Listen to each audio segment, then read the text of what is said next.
देख शिरोज, मजीद तेरी और ड्रामेबाजी नहीं चलनी। 2 दिन में किराया दे या फिर घर खाली कर। देखें, पैसे होते तो मैं आपका किराया जरूर दे देता।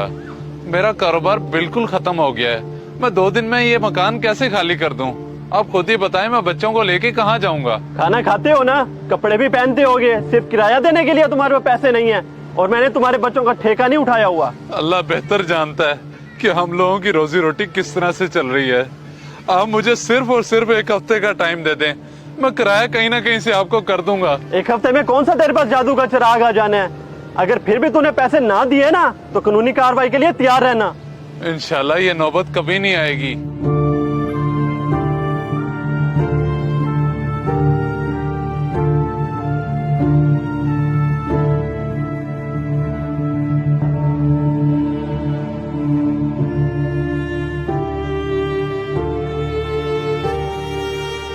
आ गए फिर से बेइज्जती करवा के। कब तक ऐसे बर्दाश्त करेंगे? आखिर आप जाते क्यों नहीं अपने भाई के पास? जब तक जिंदा हूँ तो ये बर्दाश्त तो करना पड़ेगा। शायद यही हमारा मुकद्दर है। तुम उस भाई की बात करती हो जिसे कोई फर्क ही नहीं पड़ता कि हमारे हालात कैसे हैं। खुदा का वास्ता है, अपने लिए ना सही तो अपने बच्चों की हालत पर तरस खाएं और जाकर उनसे अपना हक मांगे। पहले कितनी बार गया हूँ, अगर अब फिर तुम कह रही हो तो मैं दोबारा चला जाता हूँ उसके पास। अब आप दोबारा चले जाएं और उसे जाकर कहें कि खुदारा हमें हमारा हक दे दे और इस बार खाली हाथ मत आइएगा। मुझसे हमारे घर की ये हालत देखी नहीं जाती। अच्छा, तुम परेशान ना हो, अल्लाह उसके दिल में रहम डालेगा, वरना वो तो दौलत के नशे में बेहिस हो गया है।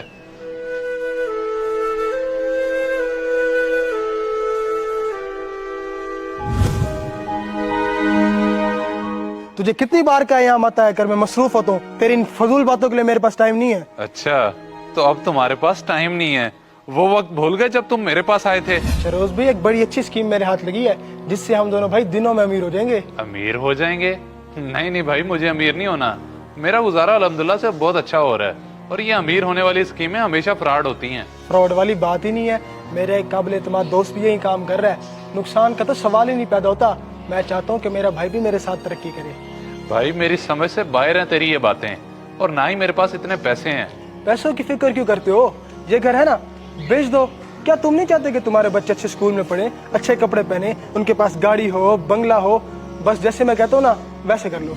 मैं बेवकूफ तुम पर एतबार कर बैठा, अपना घर बेचकर सारे पैसे तुम्हें दे दिए। भलाई का तो जमाना ही नहीं है। मैंने तो तुम्हारा फायदा सोचा था, अब नुकसान हो गया तो मैं क्या करूँ? तुम्हें तो कभी कोई नुकसान नहीं हुआ, बल्कि तुम तो दिन ब दिन अमीर होते जा रहे हो और मुझे तुमने सड़क पे लाके खड़ा कर दिया। भाई ये देखो, मेरे हाथ जुड़े हैं, मुझे मेरे पैसे वापस कर दो, वरना वो मालिक मकान मुझे घर से निकाल देगा। निकालता है तो निकाल दे, मुझे कोई फर्क नहीं पड़ता। खुद तो जिंदगी में कुछ कर नहीं सका और मेरी तरक्की से जलता है। अब दफा हो यहाँ से, मेरे सोने का वक्त है, मुझे तंग न कर।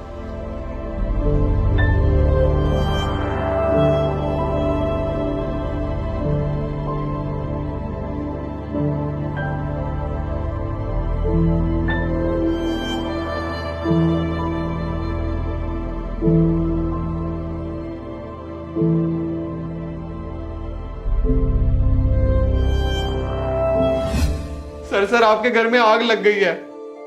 क्या बकवास कर रहे हो तुम? सर मैं सच कह रहा हूँ, आपके बीवी बच्चे भी आग के लपेट में आ गए हैं। ओह खुदा, ये क्या हो गया?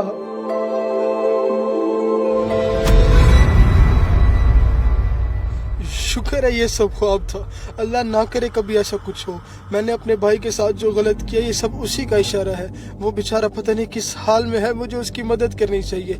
मैं अभी जाता हूँ।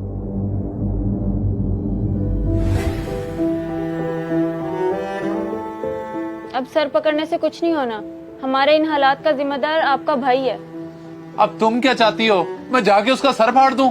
अम्मी, खाना दे, सुबह से भूख लग रही है। कहाँ से दूं तुम्हें खाना? घर में कुछ नहीं है। ये बैठा तुम्हारा बाप, इसी से मांगो। अब्बू कुछ खाने को ले आए, कसम से बहुत भूख लगी है।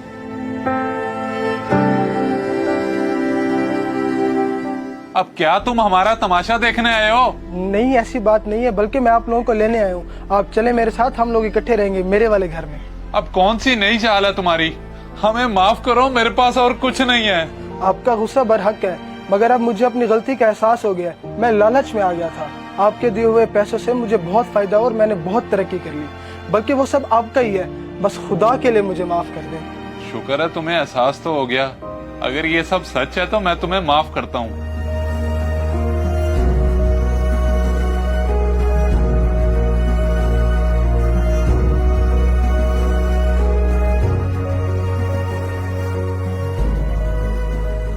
इस वीडियो को सदका जारिया